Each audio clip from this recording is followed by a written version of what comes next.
Hello， 欢迎来到我的频道。今天是2021年的8月2号。那今天呢，我想要来帮加德利亚兰换盆。今天要来帮这盆加德利亚兰换盆。这盆是从我外婆家拿过来的，它很久了，从我小时候看就有了，所以大概也快要20年。然后这20年来，我想应该是都没有换过盆，所以你看它这个都整个长到盆子外面，所以我现在要看一下它要怎么换，因为它其实有的根是新的，那我怕就是换下去会整个破坏掉，尝试着看它能不能被搬开。哎，可以耶，它其实蛮软的。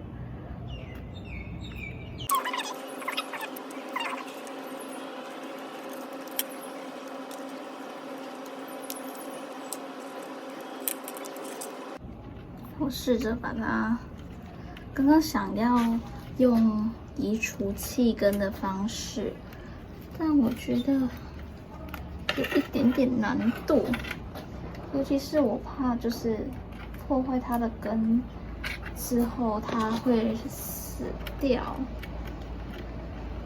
所以我试着把它剪开好了。就有时候我们真的是需要移除一些比较不好的地方，这样可以让我们就是快速整理。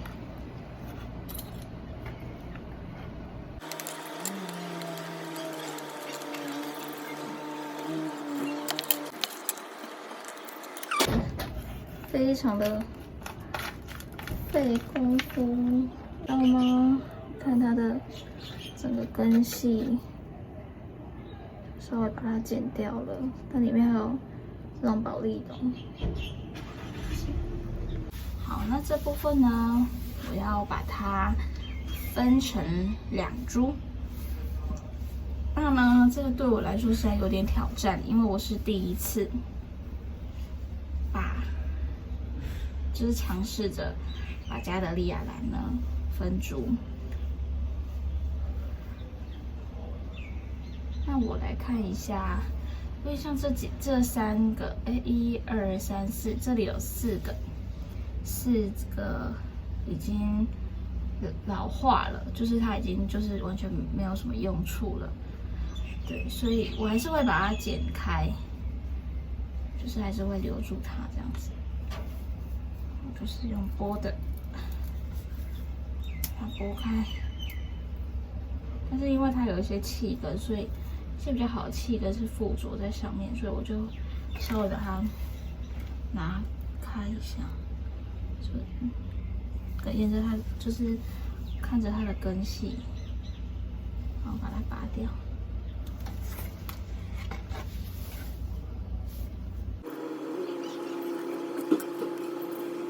这样子就分成2株了。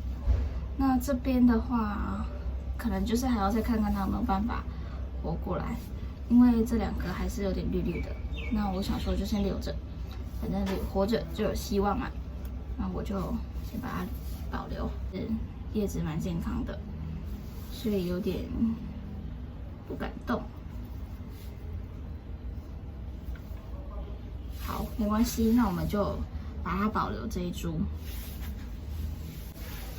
那呢，我把它昨天呢，把它已经先整理，就是哪个盆子要把它装起来，然后这下面呢都是有排水洞的，然后里面的介质呢，我是放木炭，然后我打算放木炭加水草，就是把它分2株，这样把它放进去。那希望可以成功喽。我这边准备就是要来先换这一盆小的这一株加德利亚兰，然后我准备一些水草。那我里面的介质呢是放木炭，那里面的就是木炭呢也不要放太多，因为我大概是放1半，因为如果你放太多的话，它可能会不太稳。对，那我现在就先把一点点拿起来，找出来。倒出来之后，我就先放一点点进去。好，那这样差不多。那接下来我就是把水草就是水苔给它铺进去，这些绳子。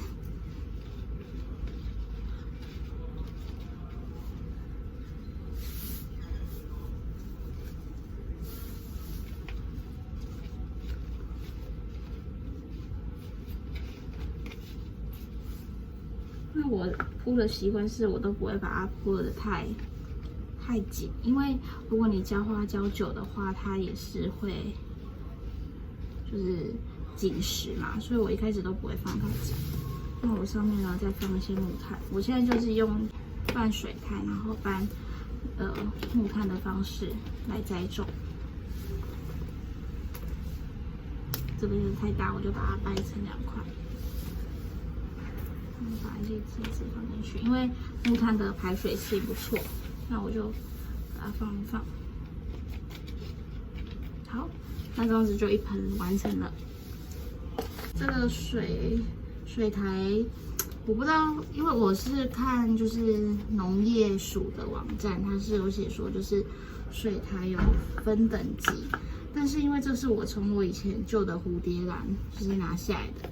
就它蛮新，因为我把它换盆，它蛮新的，所以我就用一些就是现有的素材，就是现有的介质去种它，所以我也不是很清楚这个是几号，因为我知道好像有分1到3号这样，1号跟3号，2号不确定有没有。那我就是把它铺一铺。那这个在放的时候，就是这个加德利亚兰不要放得太边边，不然它在生的时候，它会一直沿着盆栽的边缘长，就像我外婆那一盆，就是会变成说，整个都跑到外面去了。好，那我现在铺好之后，我再把这些木炭铺回去。